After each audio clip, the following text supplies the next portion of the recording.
Dark continent? You're telling me there are lands beyond the ice wall with no sunlight? Listen, don't take my word for it. Take Jonathan Hemington's. I mean, hell, he's the one who streamed it live on the dark web in 2020. Guy worked for a private research institute for aerial engineering.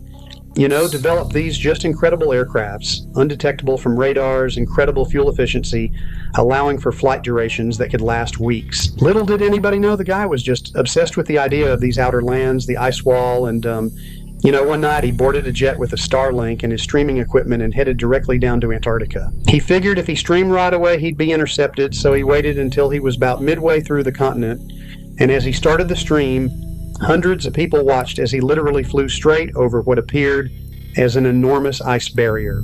After hours and hours of continuation, passing over several different unidentified landmasses, he stopped on one of them to get a night's rest and continue on the next morning. But during that next day of flight, this was where things had taken a peculiar turn. As the sun eventually went down during flight, he wanted to wait until it came back up to get a safe landing, but as the hours went by, it never did. Eventually, due to fatigue, he was forced to land onto this dark continent, and little did he know this would be his last stop. Listen, this place he was in was nothing like we'd ever seen, okay? The environmental factors clearly showed this land had never been exposed to sunlight, pure darkness, and instead of trees, there were just these rock-textured spires that shot up into the sky.